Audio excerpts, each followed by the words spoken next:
6, hace el Señor una descripción de cualidades de personas para el gobierno de la iglesia, pero el trasfondo siempre tenemos que pedirle al Espíritu que nos enseñe. Cada cosa que está en la palabra del Señor tiene no un propósito escritural, o sea que está solo escrito nada más. Tiene un propósito mucho mayor del Señor y nos enseña de que el trato del Señor es múltiple y de diferente forma para cada persona, pero con un solo propósito: hacer de nosotros un pueblo para tener un Dios verídico como lo tenemos, como real, como lo que te ha sucedido, mi estimado Luis, que supuestamente de la nada ocurren los beneficios de la fidelidad de Dios, ¿no? Ahora, eso nos alegra y nos llena el corazón de que tenemos un Dios vivo y que constantemente está en cuidado nuestro. No solo un cuidado de alimentación o de provisión, sino que un cuidado en que Él quiere culminar lo que empezó en nosotros con la obra de nuestro Señor Jesucristo hasta que Él venga.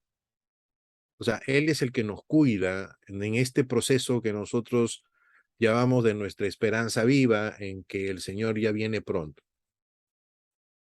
El mundo, en todas las noticias que hemos estado viendo en el transcurso, en los momentos de estos 15 días nomás, está viendo demasiada violencia, está viendo demasiados cambios, como que para que el gobierno mundial, por decir así, aparezca, porque está habiendo un desorden mundial, totalmente. No hay controles y los controles que tienen no sirven y sigue las circunstancias negativas en el mundo. Pero el cristiano debe aprender a ver estas señales. Y estas señales no son de ahorita. Estas señales vienen desde siempre en un proceso en que el Señor está haciendo que las cosas corran tan rápido para que se cumpla su palabra y nosotros podamos verlas hasta donde Dios quiera que la veamos. Entonces, muchos de aquí, caritas que estoy mirando, son mucho más jóvenes que nosotros y que de repente, no, tú no. Entonces, y que de repente van a ver más cosas que nosotros. Pero esas más cosas que nosotros no quiere decir que tengas mayores cualidades. Y es la misma forma con la que Pablo utiliza, ¿no?, este pedido a Tito en el verso 5, y si ahora sí van a tener que usar Biblia, por favor, verso 5, en la cual le dice que por estas razones te dejé aquí en Creta.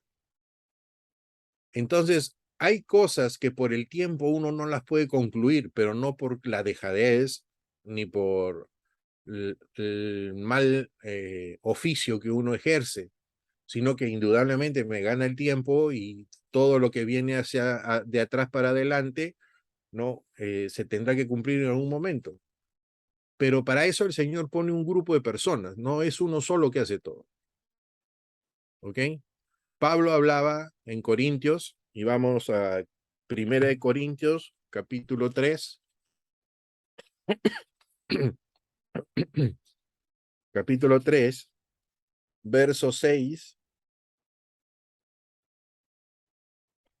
hasta el 10, y dice: yo planté, Apolo regó, mas fue Dios quien hizo crecer. ¿Ok? Ahí vemos una acción de trabajo conjunto. Uno hace una cosa, otro hace otra cosa, pero el que da la provisión y el que hace el crecimiento es el soberano Dios todopoderoso, a quien nosotros reconocemos como nuestro Dios. ¿Ok? Entonces, en el verso 7 dice: de modo que ni el que planta es algo, ni el que riega, sino Dios el que hace crecer. ¿Estamos? Verso 8. Y el que planta y el que riega son una misma cosa. Si bien cada cual recibirá el salario según su propio trabajo, ya que somos colaboradores de Dios y ustedes campo de Dios y edificación de Dios. Entonces, esta estructura en la cual Pablo está hablando de que uno hace una cosa, el otro hace otra cosa, pero los dos hacen un propósito que es de Dios, y Dios es el que da el crecimiento, se establece lo mismo con Pablo y Tito.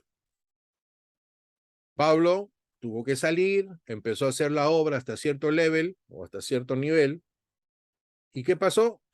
Le manda una carta a Tito y le dice una estructura de fundamentos de fe que están desde el verso 1 hasta el verso 4, que nos hemos demorado un montón, para poder entender que sobre ese fundamento Tito tiene que enseñar y hacer la obra para ir organizando, no modificando la fe, sino organizando el propósito.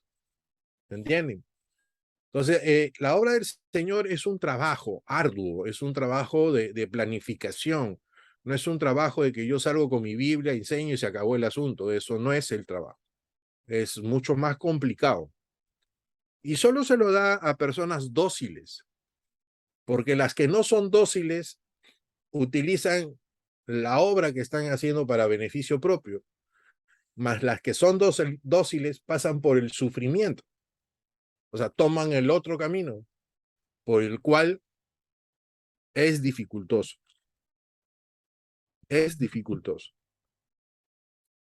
Cuando uno hace la obra del Señor, la dificultad no está porque sea malo, sino porque la dificultad sirve como aquel tallador que va haciendo una forma e imagen de lo que es la voluntad de quien lo está tallando. En este caso es Dios. Entonces, Dios quiere un pueblo, dice.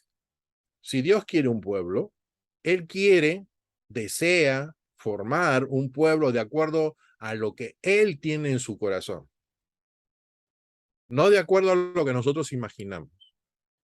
Y ya hemos visto que Creta no era muy buena, que digamos, en el fundamento de personas. Eran complicadas, más una mezcla entre lo que eran los griegos con los judíos, aquellos judaizantes, y le llamamos judaizantes a aquellos que quieren imponer ciertas normas judías para un seguimiento o una evangelización, entre comillas, cambiante a la que Dios estaba mandando en la persona de Jesucristo, tomando solo normas, formas, reglamentos, mandamientos y creyendo que con eso se iban a ser justificados. Entonces, todo ese cambalache en la cual Pablo dejó para poder poner orden, se lo deja a Tito. Y Tito no es un neófito. El neófito es aquello que es uno nuevo o una persona que recién creyente, que no tiene fundamento, solo tiene emoción y la alegría de haber sido aceptado dentro del pueblo de Dios. Pero este niño que nace tiene que fortalecerse en la palabra de Dios. Y el fortalecimiento en la palabra de Dios no es un tiempo que el hombre dispone, es un tiempo por el cual el Espíritu Santo trata a la persona. ¿Ok? Yo no me voy a poner tiempos en que sea 1 año, 2 años, 3 años, pero por los frutos lo vamos a conocer. Por consiguiente, la misma palabra de Dios nos va a indicar que a través de aquel que se sujeta al Espíritu Santo, más los frutos que vienen de esa relación, son aquellos pues que están andando para hacer de alguna forma un canal de disposición, no por virtudes, sino disposición de corazón, para cuando el Señor le plazca agarrar a alguno y usarlo para alguna cosa que Él quiera. Hoy día estuve haciendo un locro con mi carnecita, con cosas para, ha venido mi nieto, entonces estaba de alguna forma relajándome, tenía que ir a la clínica, y venía de la clínica, terminé de hacer todas mis cosas, Y para hacer el locro he usado 3 ollas, he usado cucharones diferentes, uno de palo, uno de metal. Me compré un cuchillo especial porque yo soy así de loco, con bolitas ahí en el medio. La cuestión es que utilicé herramientas de las cuales son mi criterio, que me van a servir para hacer un buen elemento de un producto que mis hijos han comido rico. No lo digo yo, lo dicen ellos. No los llamen porque no están allá. Entonces, han comido bien. Hoy día he ido a ver la olla y me han dejado choclo nada más, no ha quedado nada. Así que parece que han estado bien. Pero ¿quién era el que estaba haciendo la comida? Mickey Mouse. Y yo tenía una forma en mi cabeza de lo que quería hacer. Yo sé que hay distintas formas como quieren hacerlo. Pero en este caso, hablando de una relación en que el que es el que tiene en la mente, el que tiene de alguna forma para decirlo, lo tiene en la mente, en su corazón, el deseo de formar un pueblo, es Dios, nuestro Padre. Y Él tiene un cucharón, o un cuchillo más bien, por el cual corta todo, que es el Espíritu Santo. Pero el que le da la sazón a todo es Jesucristo. Es el medio. Es como nosotros llegamos. Y Tito sabía eso.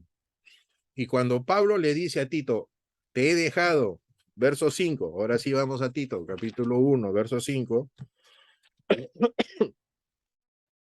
Bueno, voy a terminar rápido porque si no me voy a quedar sin voz, ¿ya? Vamos a hacer una lectura del 5 al 16, terminamos, ¿qué les parece? Ok, estamos en Tito.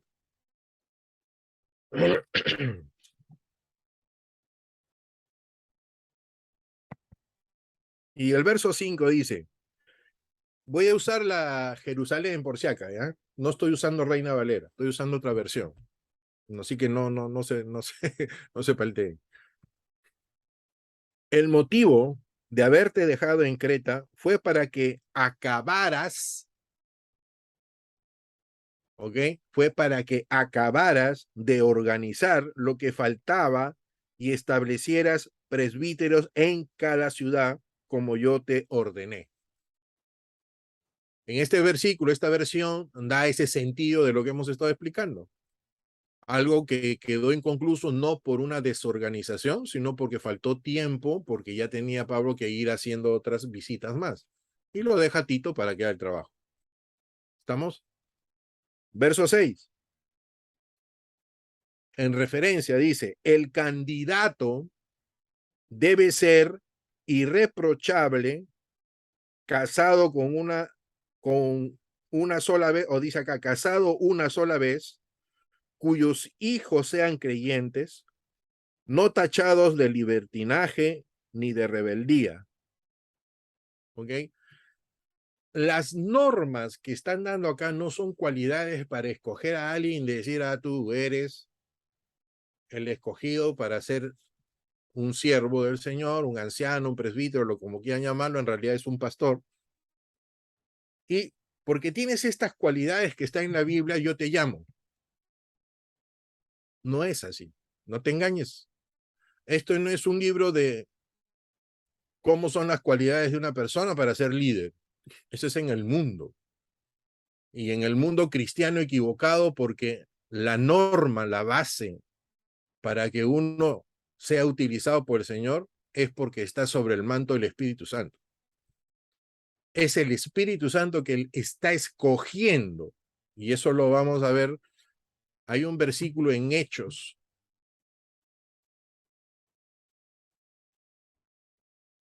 Hechos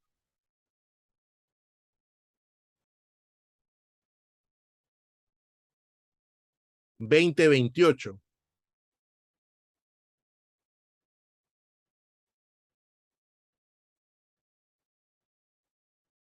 ¿Alguien lo puede leer? No voy a leer todo. Sofi, por favor.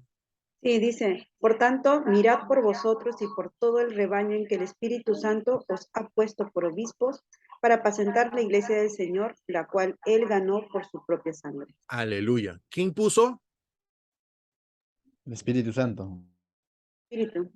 ¿Me Espíritu entienden? Santo. Ahora aquí hay un problema.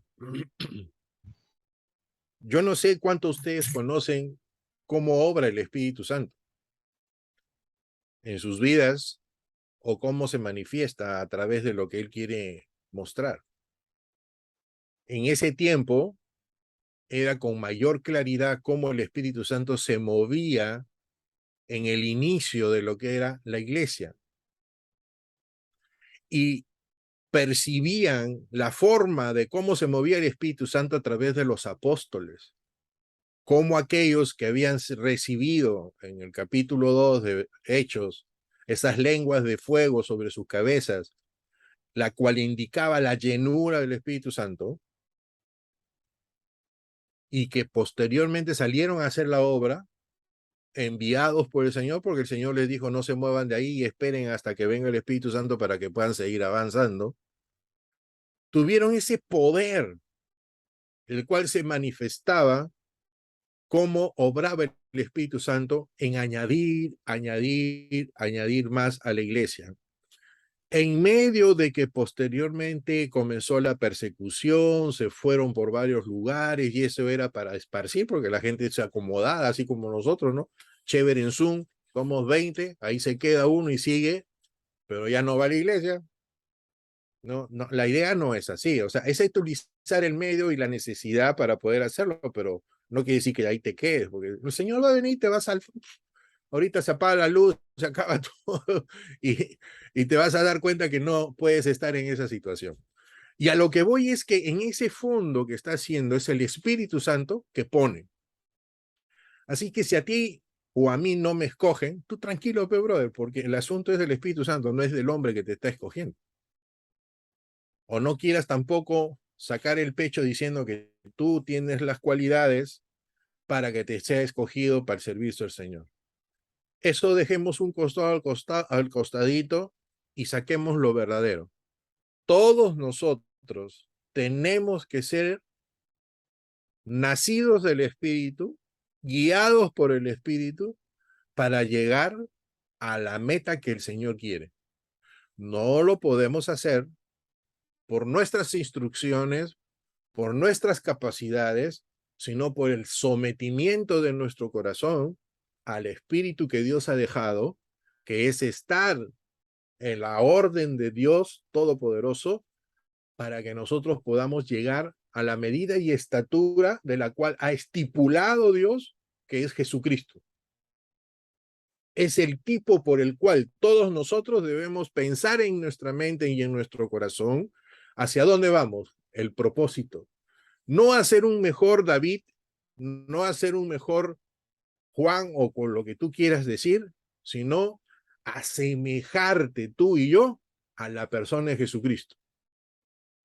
Ahora la pregunta entonces viene, ¿cómo no podemos asemejar a Jesucristo si no lo reconocemos? ¿Cómo lo reconocemos? Yo sé y tú sabes y yo sé que es por la palabra de Dios y la instrucción que Él nos da, por lo que se dice en los evangelios, por lo que se narra en el Antiguo Testamento y por la revelación mostrada en el Nuevo Testamento. Él estuvo ahí y lo vieron. Hay una narración que dice, sus ojos lo vieron, la gloria de Dios vieron ellos. Ahora nosotros que estamos aquí, entonces, ¿cómo nos guiamos? ¿Cuánto tiempo ha pasado? Más de 2000 años. Dentro de esos 2000 años, ¿quién ha sostenido esta fe que nosotros ahora profesamos y confesamos? ¿El hombre? Es el Espíritu de Dios. Cuando tú y yo somos dóciles a la palabra, cuando tú y yo anhelamos en el corazón que lo que leemos en la palabra sea realidad en mi vida, cuando tú y yo entendemos, no por la mente, sino por la apertura de nuestro corazón, lo que Dios manda, y entonces obedecemos para que el resultado sea guardar sus mandamientos, es que estamos siendo guiados por el Espíritu Santo. Solo obedecer, o sea, yo te digo, levanta la mano, tú levanta la mano. Te digo, baja la mano, tú baja la mano. Eso, delante de Dios, no te sirve. Pero si yo te digo, levanta la mano y tú entiendes en tu corazón por qué lo estás haciendo, entonces la obediencia te lleva a guardar en tu corazón y el mío su mandamiento del Señor. ¿Y qué dice Jesucristo? ¿Sobre qué cosa? ¿Sobre qué cosa es guardar el mandamiento en nuestro corazón? Aquel que guarda sus mandamientos, ¿qué cosa dice que es? De él. ¿Él dónde vive? ¿En nuestro corazón? ¿No dice que aquel que guarda sus mandamientos, él vive acá y nosotros vivimos en él? O sea, una comunión. Pero no solo estás diciendo yo obedezco. Ah, sí, yo obedezco. El pastor me dijo haz esto, yo obedecí. Ah, ya está bien. Ustedes saben que esa actitud la tuvieron los israelitas pasando por el desierto, viendo todas las maravillas, no como nosotros que creemos porque no hemos visto, pero creemos porque es certeza por el Espíritu Santo, pero pasaron por el desierto para que Dios les dé la oportunidad en esos 40 años de que ellos pudieran cambiar su corazón, para que lo que vieran lo pudieran creer, lo que vieran pudieran creer.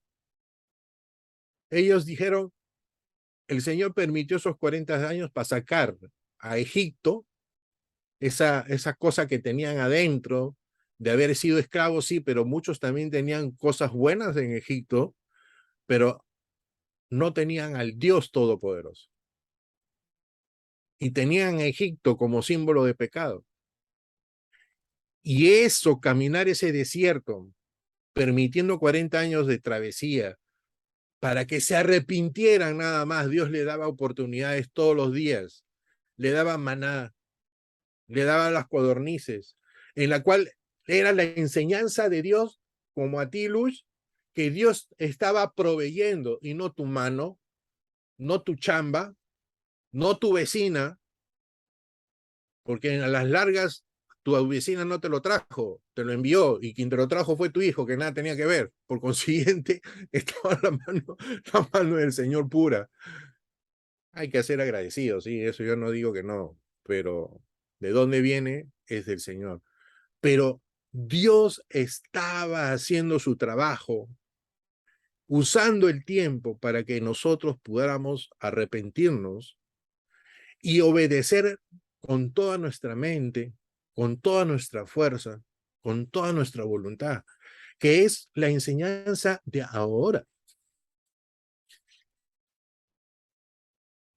Es la misma enseñanza. El Dios de Abraham, Isaac y Jacob tiene un modelo de trabajo para lo que son su pueblo. Empieza en Abraham, la fe, la confianza que se tiene en Dios, la tenemos ahora y espero que nos acompañe siempre hasta el final y que aquellos que se añadan entiendan que creer en el Señor no solo es el momento, es toda una historia. Pero esa historia no es solo esa historia como la leemos en el colegio, es una historia viva, porque tú perteneces a esa historia. Porque si tú y yo confesamos, proclamamos y convocamos, como dice Jesucristo, pidan en mi nombre pidan. Pero pedir en su nombre implica confianza, no pronunciamiento de su nombre, sino confianza. Entonces, cuando tú y yo aceptamos al Señor y hemos recibido de Dios su benignidad, su misericordia que llamamos gracia, tú y yo estamos acoplándonos a la historia de Dios, desde la que la conocemos del principio del mundo. Por eso estudiamos Génesis. no solo por llevar un libro, sino para aprender de dónde hemos salido nosotros que hemos recibido esta verdad absoluta en la persona de Jesucristo y que ahora en este 2000 y pico lo conocemos. Tu vida no empieza ahorita en la fe, empieza mucho atrás, mucho atrás. Y cerrando entonces ahora este espacio en el cual Tito tenía que enseñar esto que hemos hablado de la profundidad de la persona de Jesucristo. No él está buscando cualidades, porque el Señor pone las cualidades, para eso te trata, para eso trata tu fe. Pero el fundamento es exquisito porque debemos ser arraigados en eso. Entonces en el verso 6 dice que el candidato tiene que tener algunos frutos de esta vida consciente cristiana. Consciente cristiana. ¿Cuáles son? Dice, debe ser irreprochable, casado con una sola mujer, cuyos hijos sean creyentes, no tachados de libertinaje ni de rebeldía. Pregunto, toditos de los que estamos acá, ¿cuántos no han cometido errores delante de la presencia del Señor? Incluyendo al pastor, por si acaso. ¿Puede alguien levantar la mano que no comete errores? Entonces esa palabra irreprochable no quiere decir que no cometas error, sino que no tengas un reproche. ¿Y quién no tiene un reproche? Supongamos que yo haya sido elegido de alguna manera para servir en la iglesia, pero yo tengo un sancochado. Bienvenido. Amén. Ya pues, pónganse serios, por favor, ¿ya? A ver, entonces, yo tengo un sancochado, he defraudado, me he tirado 15 millones del banco, ¿ya? Y nadie lo sabe y me los estoy gozando solito. Pero para la iglesia, ¡ay, el hermano David! ¡Ay, el hermano David! Bienvenido. Ya, Con lo que queda de los 15,000. con los 15. Pero ustedes saben lo que va a pasar, que si yo acepto ese llamado, apenas pise la voluntad de Dios ahí adelante, va a venir la policía, va a salir en el periódico y va a embarrar la iglesia por culpa mía. Ese es el que no debe tener reproche. Decía, cuando tú aceptes alguna comisión de la iglesia, sé honesto, que la parte de afuera no te esté haciendo con el dedo, como los candidatos algunos, que aún así aceptan, pero que muy pronto por la fiscalía o por lo que sea le van a sacar sus papelitos. Y todo eso la va a malograr. Igual es en la iglesia. Mira, tanto responsabilidad hay por quien te hace la invitación como por tu persona que tú aceptas. Los dos cortacuello. Entonces, Tito, sabiendo cuál es el fundamento y lo que tiene que seguir enseñando, porque él no va a dejar de enseñar el fundamento que es Jesucristo, va a escoger de alguna manera por medio del Espíritu que le va a señalar, gente que no tenga chicharrones para no malograr la obra. Eso es el irreprochable. No que no haya cometido errores, seguro que habrá cometido, pero que no haya llegado a problemas, pues esos problemas que te pueden malograr la obra. Adulterio, robo, mentira, estafa, qué sé yo. Pero hay uno también que es bien delicado, el que solo sabe Dios y tú, y que solo lo conoce Dios, pero que está en tu corazón y te está acusando, y te está acusando, y te está acusando. Esa misma irreverencia que hay en el corazón, en algún momento te va a hacer resbalar y vas a pagar. ¿Ok? No hagas chicharrones en tu vida que después pueden traer problemas a la obra en el Señor. Y yo por si acá levanto la mano. A mí me ha llamado la fiscalía, conste. Yo aviso antes de que yo como funcionario de una entidad financiera tengo que firmar documentos. Y los documentos, cuando entran en juicio, se usan para reclamos y quejas delante de un juicio por una estafa, por una cosa. Entonces, si mi firma por OB está dentro de lo que es normal firmar, me van a llamar, como me llamaron, ¿por qué firmó usted este documento? Y yo, fácil, hombre de leyes, agarré y le dije, porque la ley de títulos y valores indica que mi poder firma tiene que estar en ese documento. Y me fui y se acabó el problema. Y ya no me llamaron. Y ya no me llamaron. Pero puede salir en película, televisión, periódico, Walter Troncoso fue llamado por la fiscalía, que esto y el otro. ¿O no? Ese es Walter Troncoso. Usted me conoce por David. Así que no hay problema.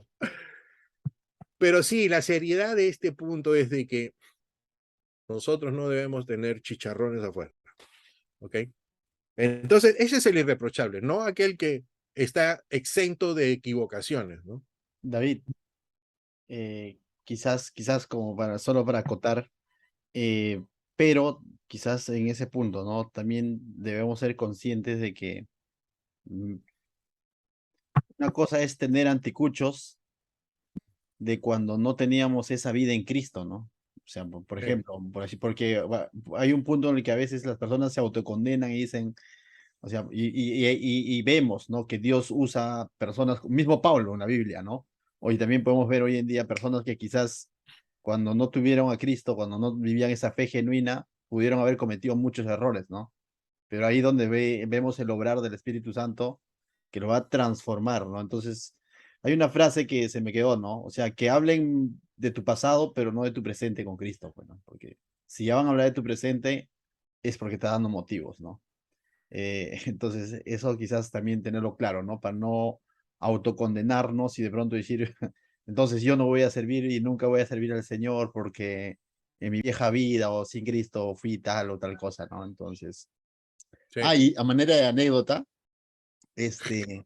llegó unos hermanos aquí tiempo atrás, no voy a decir sus nombres, a ver si están acá, no, así como donde se les había enseñado mal este texto, ¿no? Donde en este texto se les había enseñado desde, mira la óptica, de que el pastor cometía errores y garrafales, así, bueno, o sea, era reprochable por todo lado, pero no le podían decir nada porque la Biblia dice que tiene que ser irreprensible. O sea, ¿te das cuenta de qué manera se había enseñado? De que no le puedes decir nada. Y el texto no está diciendo eso, o sea, porque No. la responsabilidad de no tener anticuchos es de la persona que va a aceptar o no como tú dices, no, esta función.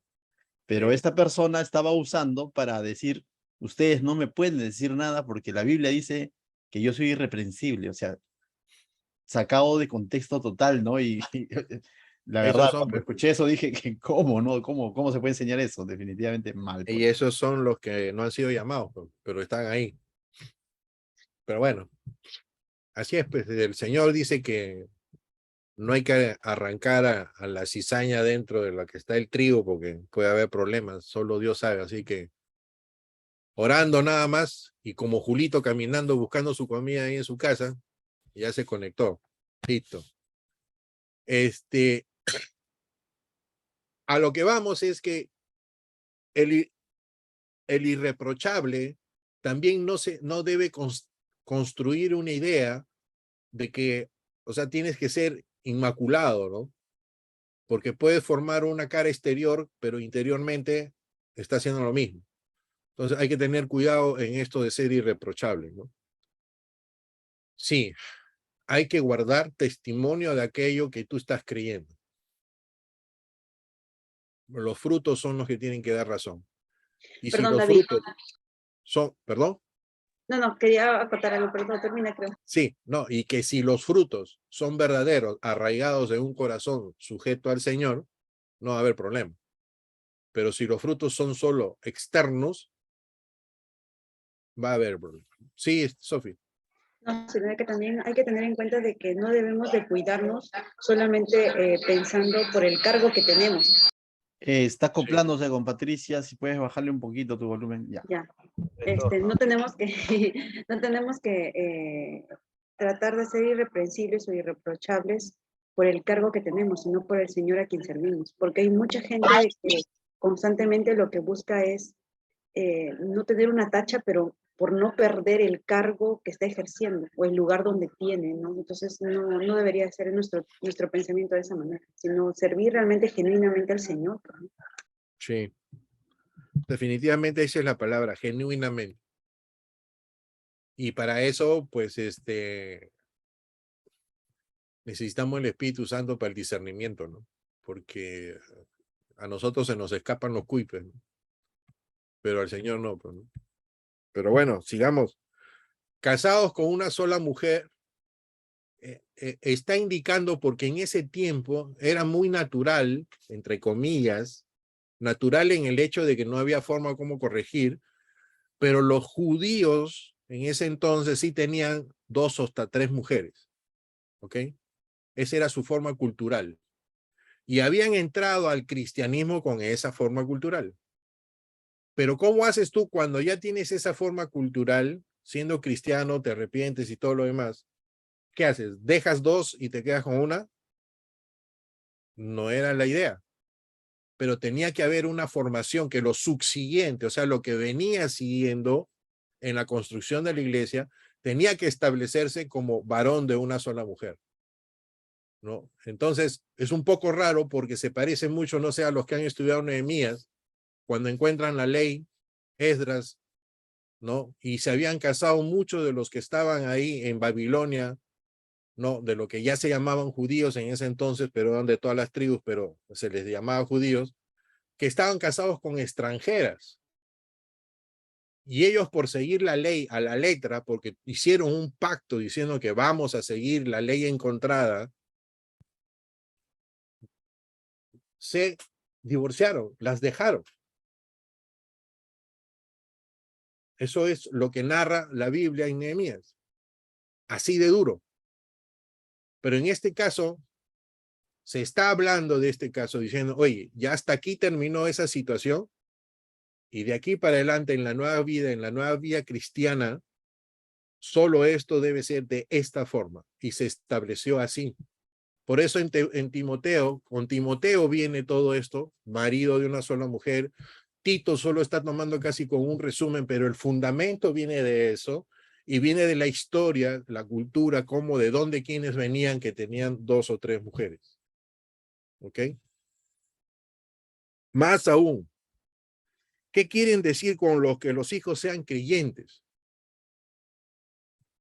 No tachados, libertinaje ni en la rebeldía. Wow. Bueno, yo no les voy a dar clase de cómo criar a sus hijos, ¿no? Pero si uno, el fundamento está en que su esposa es cristiana y tú eres cristiano y estás construyendo una vida cristiana en tu hogar, por lógica tus frutos son tus hijos. Es decir, que la fe que tú tienes, la fe que tiene tu esposa, la estás construyendo en los corazones de tus hijos y las vas construyendo hasta el final en la cual ellos toman sus decisiones particulares y tú tienes que establecerles cuál es, así como nos los han hecho para nosotros. Si tú haces las cosas del Señor, te va a ir bien. Si tú no las haces, te va a ir mal. Yo no, mi autoridad de padre no es jalarlo de la garganta a mi hijo hasta que tenga 100 años y siga al Señor. Porque él llega a un momento, a una decisión particular, independiente, en la que a mí me queda mi herramienta más grande que yo tengo, es mi corazón y la oración al Señor, que así sea. No puedo hablar aquí porque de repente escuchan el video, así que mejor no quiero tener problemas, pero mis hijos son cristianos, ¿ok? Eso sí puedo dar fe, pero que cada uno tiene su manejo de su vida de acuerdo a lo que creen. Unos más, otros menos, pero así lo tienen. Ahora, que si tú preguntas a cada uno de mis hijos cosas de la palabra del Señor y quién es Jesucristo, ellos te van a decir que Jesús es su Señor, definitivamente. Pero eso no quiere decir que estén caminando dentro de la perfección cristiana, ¿no? Porque su papá tampoco lo hace. Así que en esa parte, yo conozco a mis hijos, sé que son cristianos, alguno de ellos ha hecho cosas que no debe, y bueno, está interesando su vida, lo estamos ayudando, pero como dijo el Señor, con el hijo pródigo, siguen siendo tus hijos, tienes la alegría de tenerlos, y que la esperanza tuya es que encaminen su rumbo hacia lo que Dios ha provisto desde un principio en ellos, y que ellos todavía entre de repente ni siquiera lo conocen, ¿no? Ya tienen 60 años mis hijos y bueno, yo creo que a los 70 llegarán ya son mayores de edad, pues ya son mayores de edad. Ya. Pero una cosa sí, instruye al niño de pequeño, pero instrúyelo, no lo ahogues. Ya que hay muchos papás que ahogan a sus hijos y no es la idea, porque las finales salen rebeldes. Entonces, pero instrúyelos, o sea, haz que se gocen en las cosas del Señor con la naturalidad, genuinidad, dijo Sophie, y esa es la palabra. Y no le hagas a tu hijo lo que no has sido tú, pero sé honesto. Sé honesto. O sea, no me refiero que no le enseñes las cosas del Señor, la honestidad, el amor, la benignidad, la mansedumbre, la templanza, fe. No me refiero a eso. Me refiero de que cuando tengas que corregir, piensa cómo eras tú, ¿no? Y vas a ver que la corrección va a ir más en amor que en la disciplina, ¿no? Porque la palabra que dice Jesús, que dice el Señor, perdón, en hebreo, dice que Dios disciplina a quien ama o ama a sus hijos, por eso los disciplina. La palabra disciplina no es golpe, es la corrección. Y la corrección nosotros la tenemos porque por los frutos los conoceréis y lo que siembras cosechas. Por consiguiente, cada uno de nosotros, cada acto que hacemos, recibimos la retribución de nuestros actos. Que si son buenos, aleluya para tu corazón. Si son malos, la vas a sufrir, amigo. La vas a sufrir. Y espero que cuando sufras, endereces el camino y te acerques al Señor. Que esa es la idea, ¿no? Pero para eso está el arrepentimiento. Así que el Señor nos guíe en eso. Y yo voy a lo mismo siempre. Un papá legalista, un papá que se va a los extremos, es porque no se mira a sí mismo cuando corrige a su hijo. Y la palabra de Dios nos enseña de que uno debe mirar al otro como si fueras tú, como si tú estuvieses en esa posición. ¿Te gustaría que a ti te traten así? Entonces, más tu hijo, ¿no? Más tu hijo. Entonces, siembra bien con tus hijos, que el Señor te dé la alegría, el discernimiento, la paciencia, que es lo que se pide a todos los padres, y la libertad guiada para que los hijos se desarrollen con libertad en el Señor. La libertad guiada. ¿Ok? Así que bueno, con los hijos y a los jóvenes que me han escuchado, tampoco se agarren de su parte, sean obedientes a sus padres nada más. Ya, listo. Sigamos. Verso 7. Aquí, mira, acá en esta Biblia utilizan episcopo, que es obispo, ¿ok? En la Reina Valera. Dice, porque el episcopo como administrador de Dios debe ser irreprochable. O sea, ahí viene nuevamente. No arrogante, no colérico, no bebedor, no violento, no dado a los negocios sucios, sino hospitalario, amigo del bien, sensato, justo, piadoso, dueño de sí, que esté adherido, que esté en el verso 9, que esté adherido a la palabra fiel conforme a la enseñanza, para que sea capaz de exhortar con la sana doctrina y refutar a los que contradicen. La Reina Valera es fuerte ahí porque dice, tápale la boca, dice, ¿no? Entonces, lo que vamos a ver aquí es que el obispo no es diferente al pastor, funcionalmente es lo mismo, pero hay lugares y denominaciones que utilizan a personas para que sean supervisores superiores al pastor y los ponen como obispos. Pero dentro de nuestra denominación evangélica, el pastor es un obispo, ¿ok? Porque es la misma función. El pastor y el anciano también son lo mismo, porque es la misma palabra en el griego, presbítero. Y esta palabra de obispo solo se está rigiendo a la voluntad, al ejercicio funcional de la persona, no a la persona, a la cualidad, sino que el que es pastor también es el administrador de la obra del Señor. O sea, también es un supervisor y si quieres ponerle, también es un obispo. ¿Ok? Porque en tu iglesia lo que vas a tener es a un pastor, copastor, vas a tener siervos, que son los diáconos, mujeres que sirven también, diaconisas, y esa es tu estructura. Pero hay iglesias que dividen la parte, así como esta parte que dice los maestros y pastores. Hay algunos que dicen pastor y maestro es lo mismo, pero hay algunos que definen ministerialmente una sola cosa maestro y otra sola cosa pastor. Pero ¿qué ocurre? El maestro no es como el de escuela que enseña, y aún así los maestros de escuela no solo enseñan la parte teórica, están estructurando una parte de cómo debes comportarte, están enseñándoles algo o fundamentando algo para que los niños se comporten correctamente o tengan unos criterios correctos. O sea que no solo pues son literarios o enseñarles el curso que tenga. Por consiguiente, el mismo en la parte espiritual, el maestro que enseña la palabra de Dios, tiene que de alguna manera tener el otro ejercicio ministerial, que es el consejero pastoral. Pero es por raza, o sea, es como una moneda que no se puede separar las dos caras.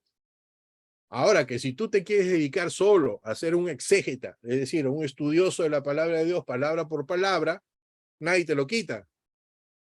Pero ya llegará un momento que la misma palabra te va a inducir a que tengas que decir un consejo o algo a una persona que te la solicite porque sabes la palabra de Dios. Si tú vas a consejería, te van a decir, ¿qué puedo hacer? Claro que tú no tienes que guiarle la vida a los demás, ¿no? Hay que, también, pastor, disculpe usted, ¿no? Pero me voy a meter un poco por ese lado. El pastor es un guía espiritual, pero no es un hacedor de obras para que tú salgas de los problemas, pero no. El asunto está que el pastor puede orar por ti, ayudarte, o lo que el Señor le ponga en el corazón, pero en realidad quien te ayuda y quien te saca y quien te pone es Jesucristo. O sea, tienes que confiar en Jesucristo, en quien estamos confesando que es el Señor. Y si no sabemos vivir así, o sea, si vamos solo a ver a la carne y hueso del pastor y no vamos a ver la persona de Cristo, estamos enseñando mal. Porque en un momento tu pastor se puede cansar, se puede enfermar, no va a estar en el momento que tú necesites, y ese momento para ti vas a decir, ay, me decepcionó el pastor, vas a agarrar una justificación para hacer lo que tú quieres. ¿Por qué? Porque confiaste en hombre. Tú debes amar a tu pastor, respetarlo, cumplir lo que dice la palabra de Dios, honrarle al pastor, pero tu forma de vivir es Dios como tu proveedor, Dios como tu fuente de salvación, Dios como tu fuente de sabiduría para hacer las cosas. Y el pastor solo te va a guiar, te va a decir, anda tal cosa, haz esto de aquí, la palabra de Dios, ora, haz esto y haz el otro. Pero quienes deciden es tú con el Señor. Pues si tú no confías en el Señor, amigo, ¿qué cosa va a hacer entonces Dios? ¿Qué cosa crees por leer la Biblia lo vas a hacer? Tienes que confiar en el Señor, amigo. Confiar en el Señor. Las cosas funcionan cuando confías en el Señor, no porque Él dice que está escrito. Porque cuando dice que está escrito, tú lo que haces, le haces una carta notarial a Dios y le dices, oye, compadre, en la página 1955, párrafo 3, línea 5, palabra 8, tú dijiste eso. Cúmplelo. ¿Así le vas a hablar a Dios? Lee Job para que veas de dónde vas a terminar si haces eso. Pero bueno. Siguiendo entonces esta estructura de cosas que no deben estar en la persona de aquel que es llamado, menos pues en un creyente. Menos en un creyente. Debemos despojarnos de todas estas cosas que no hacen crecer la voluntad de Dios en nosotros, porque somos nosotros obstáculo en nuestro corazón para hacer la obra de Dios. Así como hemos dicho que la primera congregación es tu familia, y no la iglesia local, sino tu familia, no vas a dejar a tu hijo sin comer para ir a hacer las cosas de la iglesia. Yo mismo voy y te meto un cocacho, ¿no? Tu familia es primero, pero tu familia refleja tu relación con el Señor. Y te congregas para que lo que Dios te ha dado dentro de tu familia edifique también a otros de cómo se va en el camino del Señor. La congregación no es las paredes, es la unión de fe, la unión del cuerpo de Cristo en un local donde profesan todos una creencia y todos viven de acuerdo a quien guía, que es el Espíritu Santo. No solo que vas y te sientas, o agarras la silla y la pones a un lado y la pones al otro. No te equivoques. La congregación es para vivir cristianamente dentro de eso. Extender tu familia, que ya no es tu casita, sino que te juntas con varios, así como cuando van para un cumpleaños a tu casa, por un cumpleaños de un familiar, y se juntan todos los familiares. La congregación son todos los familiares de fe. Entonces, pregunto, ¿cuántos hay en tu congregación? Es mejor que me digas 2 y no me digas 30, porque la siguiente pregunta va a ser, ¿conoces a esos 30 en su casa, a su familia, quiénes son, cómo son?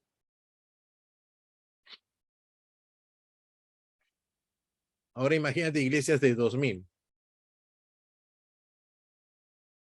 Anda. Bueno, no me voy a meter en ese tema. Ya, avancemos en Tito. Avancemos en Tito.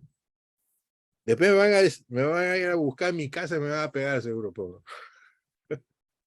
Queremos conocerte. Es que, escuchen, nosotros estamos viviendo de acuerdo a lo que pensamos, pero no de acuerdo a lo que está estudiado acá. Y lo que está estudiado acá, en principio, parte de amor. Y es el amor que Dios nos ha dado. Y ese amor es lo que nos une. ¿Cómo entendemos ese amor de Dios por medio de Jesucristo y el poder del Espíritu Santo? Es como tú te desarrollas con un hermano. Porque si tú ves al hermano como competencia, está brava la cosa, ¿no? Acá no es que la carrera de los 1000 metros para llegar a la presencia del Señor es pisando a otro, ¿no? Es mejor que te pares en la carrera y ayudes de la mano al que lo ves débil, ¿no? Que quizás esto te pueda servir para llegar a la presencia del Señor. Aquí el asunto es despojarnos, pues, hermanos, esa es la idea. El Señor dice que estamos juntamente crucificados en la cruz y ahora lo que vivimos nosotros, lo vivimos para servicio al Señor. Eso es la esencia para el servicio al Señor. Pero no solo al Señor, sino mi vida. ¿Cómo yo estoy viviendo ahorita? ¿Sirviendo al Señor? Ya, ahora, ¿qué cosa es servir al Señor? ¿Estar metido en la iglesia? No, pe compadre. No te pases, pe. Hay que trabajar, pe. Hay que honrar a la familia. Hay que ayudar al necesitado. Tantas cosas. Yo les hablaba en la mañana a mis hijas. Le decía, oye, ¿por qué no van a visitar al asilo a unas viejitas y le llevan algo? No, porque ahí están prohibiendo de que no puedes tener afinidad con los abuelitos. Porque después te extrañan, claro, es indudable. Pero eso no quita de que hagas el servicio. Date un tiempo, pídele a Dios que te guíe, no lo hagas por lo que yo te digo. Pero eso es parte de nuestra vida, Leo, ayudar. ayudar. Ahora no me vengas a mandar tus peticiones, sí, David, tú has dicho que tienes que ayudar y tú tienes que ayudar. No, no es lo que estoy tratando de decir. En nuestro corazón, por si acá, se ayuda al prójimo, dice. Y el prójimo es el que está más cerca, no el que está más lejos. Hay mucha gente a nuestro error, mi hermano, mi hermana, no sé si lo llamo, no lo llamo, a mi tía, a mi abuelo, no sé. Entiende de que es tu familia la que va a nacer en el Señor por tu corazón. Nadie es profeta en tu tierra, dicen. Sí, sí, es cierto, ya está bien, no hay problema. Pero cuando el Señor dice y da la gran comisión para que salgan y vayan y hagan discípulos, no dice solo que vas y hablas del Señor. Discipular tienes que convivir, hacer algo más para que se edifiquen, darle una mano para que crezcan un rato, no sé. Yo no te voy a decir el cómo. El cómo te lo dice tu corazón en relación con el Espíritu Santo y Dios. Pero sí tiene que haber una disposición. O sea, la libertad de que cuando llegue el momento, lo hagas, amigo. Cuando llegue el momento. Tampoco salgas ahorita como loco a buscar a alguien para ayudar, no, no es la idea. Pero tu corazón tiene que estar dispuesto. Y ese es el que tenemos que tener todos. ¿Ok? Verso 10. ¿Cuál es el motivo por el cual Pablo le dice a Tito y tienes que taparle la boca a algunos? Porque esa es la parte que le llaman apologética, o sea, la defensa del evangelio. A nosotros, los que dizque que sabemos algo de la palabra de Dios, nos van a pedir explicaciones de lo que no saben los demás. Y te lo pueden pedir de malas maneras. Pero lo que uno tiene que saber no es todos los libros teológicos, sino saber bien por qué las buenas nuevas, el evangelio, es poder de Dios para salvación. Tienes que estar seguro y vivir en eso. Tú y yo sabemos que el evangelio es poder de Dios para salvación, como dice Romanos 1:16, porque trae un mensaje. Ah, ¿es que el mensaje nada más? No. Porque el mensaje habla de aquel que Dios envió para salvar al mundo. Juan 3:16. ¿Quién es? Jesucristo. Por eso el evangelio es poder de Dios. Y cada vez que nosotros hablamos de la palabra de Dios y cada vez que nosotros entronamos a Jesucristo como Señor y Salvador, estamos hablando del evangelio. Y ese evangelio es que nos sostiene a nosotros. Ese mensaje es aquel que hace producir en nosotros, dice que la fe viene por el oír y el oír la palabra de Dios. Ese evangelio te trae un mensaje y cuando tú escuchas esa palabra de Dios que Dios envió para el hombre para poder salvarlo, ese es el poder por el cual tú y yo vivimos actualmente en fe. Y esa es la palabra que debemos nosotros dar a los demás. La cuestión está, si intelectualmente has aprendido, pero funcionalmente, es decir, no se está haciendo en nuestra vida el eco de lo que tú sabes, entonces más va a hablar tus hechos que tus palabras. El micrófono no lo va a poner en tu boca, sino encima de tu cabeza, porque todas tus obras van a hablar mucho más fuerte que tu palabra. Y la gente va a ver, oye, ¿y este? No, no te pases. Y ya hay uno nada más que diga eso, a ese ya se perdió porque va a tener justificación por mis hechos de no acercarse al Señor. Mira la responsabilidad que tiene. Te traigo entonces esa misma situación dentro de tu casa. ¿Cómo vas a llevar tú la palabra en tu casa? Porque vas a agarrar y dices, ay, acepté el Señor. Mira, estoy acá alegre. Están los versículos. ¿Sabes dónde va a ser ahí tu casa? tu hogar, que cambies, que permitas que el Espíritu Santo transforme tu vida y que de lo que hacías antes ya no lo hagas ahora. Vive diferente. Que si no lavabas un plato, bueno, ahora párate un poquito, lávate un plato. Que si no barrías, aguántate un poquito, bárrete un poquito. Lo que sí te digo es que si eso lo haces solo, por lo que hoy día estamos escuchando, y no lo haces por convicción de lo que Dios está poniendo en tu corazón, te va a durar 2 días y después se acabó el asunto. Y no te va a servir.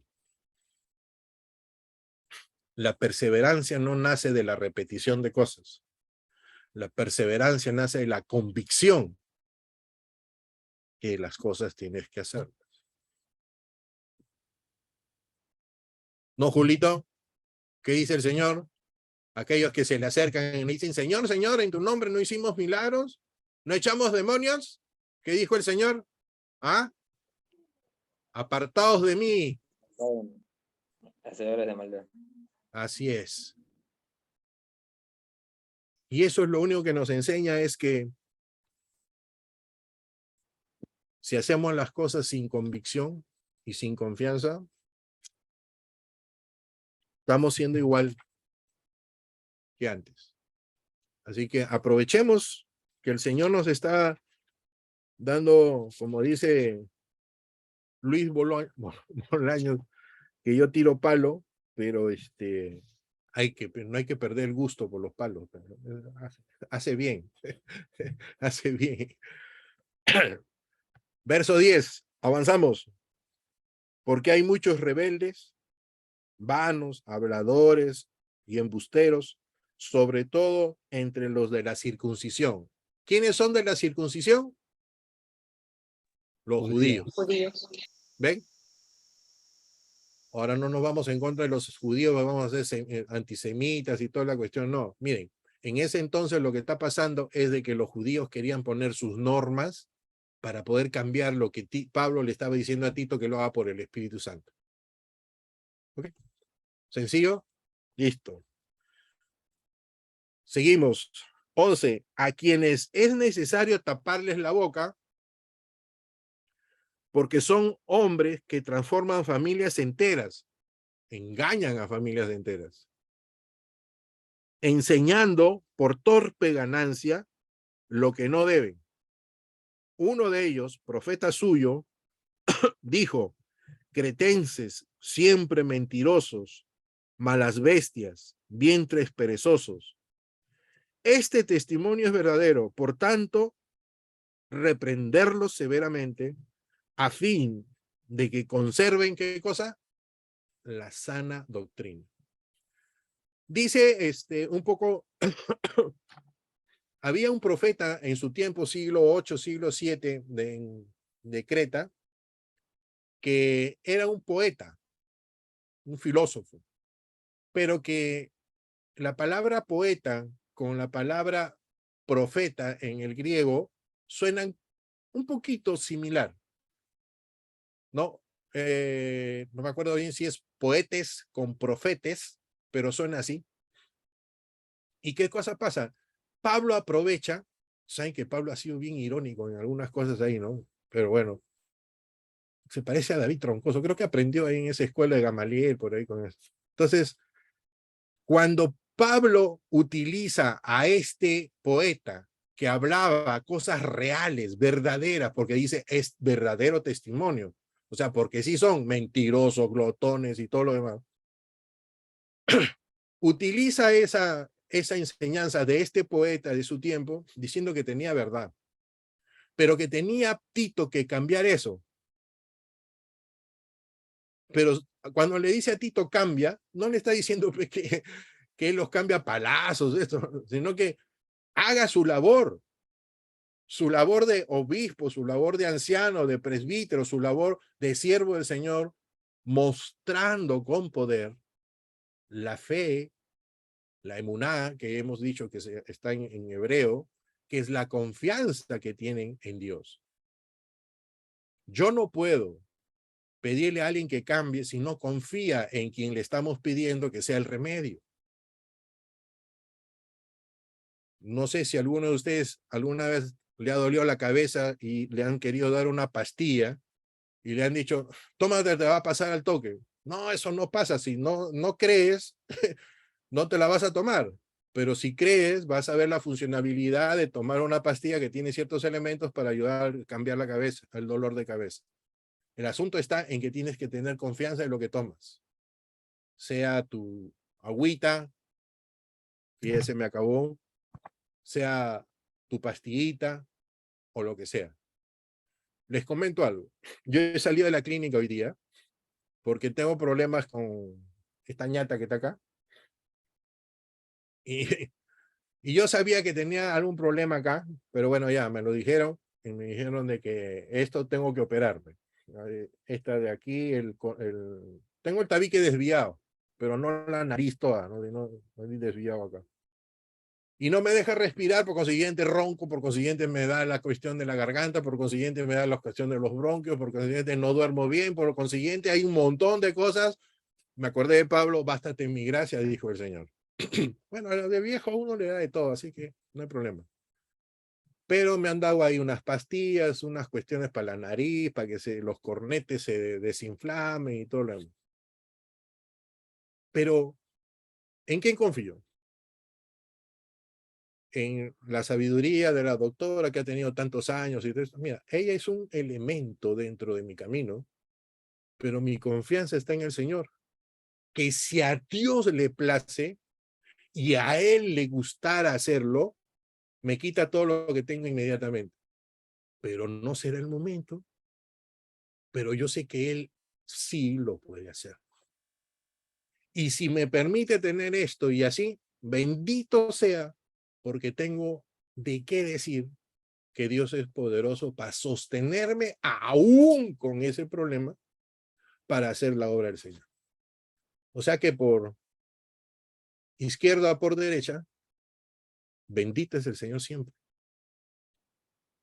Y le doy gracias al Señor, porque yo no me voy a hacer meter ni una cuestión en la nariz. Así que para adelante nomás. Tomando esto, la confianza tiene que exceder lo que tus ojos están mirando. La confianza es el poder de Dios que está en la persona de Jesucristo y se manifiesta y se trabaja ahora en nuestro tiempo por el Espíritu Santo en tu corazón. Vivir alegremente, gozosamente en las cosas que te están ocurriendo, aún estén en contra, es una locura. Pero lo que Dios nos está enseñando es que la confianza no se gana en las cosas que te vienen bien solamente. Se gana más aún cuando las pruebas se tornan difíciles para uno. Si salimos nosotros de esas pruebas así difíciles, sí te puedo asegurar, como hombre, de que lo que te va a venir adelante es pan comido.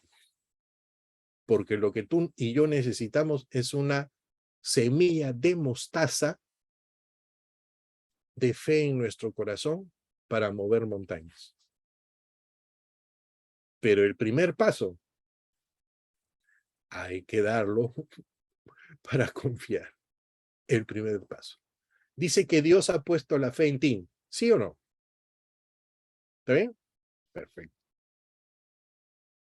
¿Cuántos confiamos que eso es verdad?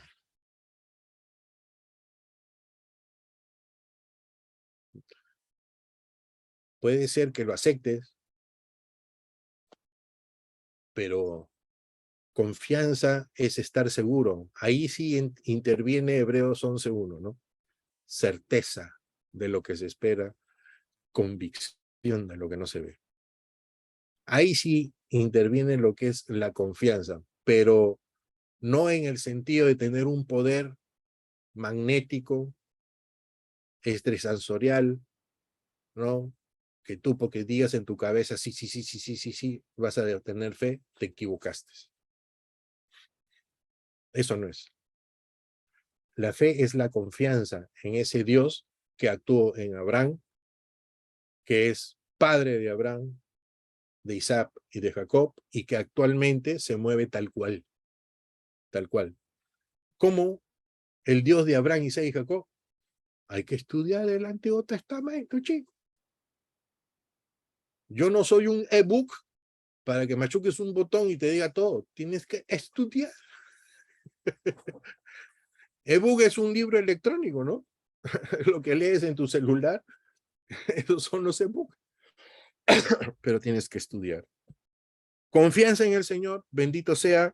Y estamos entonces, 13. Este testimonio es el verdadero. Por tanto, repréndelo severamente, a fin de qué cosa que conserven la fe. Ahí está el propósito. Y no den oídos a fábulas judaicas, ni a mandamientos de hombres que se apartan de la verdad. ¿Ok? ¿Cuáles son las fábulas judaicas? Son las que a nuestro entender son sus tradiciones verbales o la tradición oral de sus experiencias vividas y de cuentos metidos también para poder explicar cosas del Señor. Es por eso que no se puede tener tanta certeza de eso. Tenemos solo certeza de lo que está escrito. ¿Ok? Antiguo y Nuevo Testamento. Pero los limpios, dice, para los limpios, ¿quiénes son los limpios? ¿Quién nos ha libertado? ¿Quién nos ha limpiado nuestra conciencia cochina? ¿Quién nos ha justificado? Somos nosotros, los que creemos en el Señor. Para nosotros, todo es limpio. No puede haber malicia, amigo. Si tú tienes malicia ahí y estás en doble onda en tu cabeza, aquí dice que hay que hacerte otra remojada con lejía o si no con la batea y con tu jabón ese Bolívar que usaba mi mamá. Porque hay que confirmar esa fe que has recibido al principio. Sí se necesita confirmar. No que te vas a meter nuevamente al agua, sino confirmar lo que has recibido. ¿Estás seguro de lo que has recibido? ¿Estás entendiendo lo que has recibido? Más para los contaminados y no creyentes, nada hay limpio. Claro, pues si están viviendo en pecado, pues su mente y conciencia están contaminadas. Nosotros no somos del mundo, hemos sido rescatados del mundo. 16. Y esta es la conclusión de todo el capítulo de lo que está hablando, porque Jacob, Santiago en el libro, dice que la fe sin obras es muerta. ¿Estamos? Y una de las cosas es que no hagas obras, no, es que también pueden ser que obras que no nacen de la fe como fundamento, o sea, obras carnales. ¿Y qué dice el 16?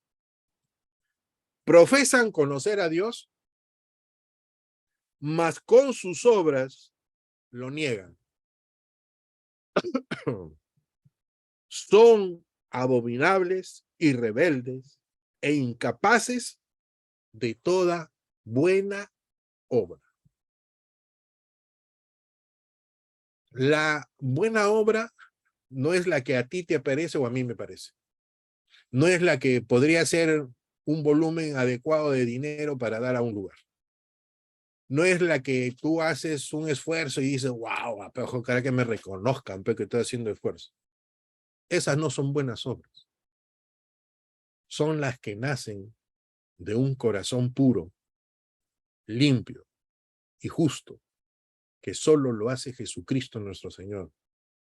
Y a partir de ahí, todo lo que tú hagas para honrar a Dios, nace de Él, por medio de Él, y va para Él, no para beneficio de uno.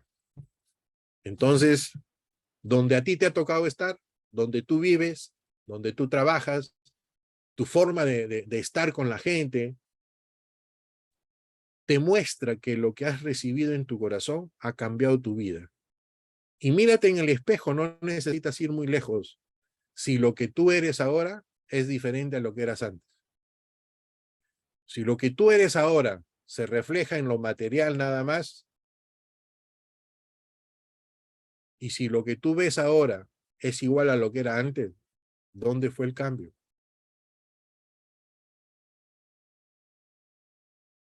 Dios ha venido a ponernos, a cambiar nuestro corazón para hacernos un pueblo.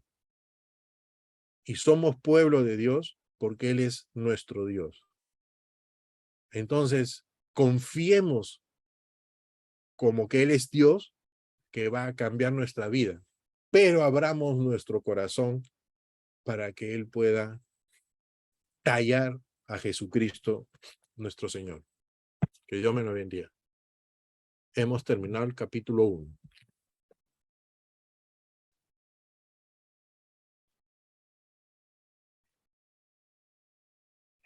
Gracias, David. Hoy te has dado palo con amor y qué bueno, ¿no? Porque eso edifica y siempre es bueno, ¿no? Siempre es bueno y siguiendo el mismo principio que Dios haría, ¿no? Porque nos ama y se corrige. Amén. Y cada uno de nosotros, creo, hermanos, ha sido expuesto a la palabra, ¿sí? No tanto que la palabra se nos ha expuesto, sino nuestras vidas son expuestos a la palabra, pero ya la responsabilidad, cómo respondemos ante esa exposición, ¿no? Entonces, no sé si alguien tendrá algunas preguntas antes de retirarnos o algún comentario, una acotación para poder orar y despedirnos. Tenemos tribuna abierta. Como siempre, terminamos nuestros servicios y siempre hay un tiempo para conversar, charlar, hacer coinonía. También a través de este medio podemos hacerlo. Me he hecho recordar a mi mamá cuando me pegaba.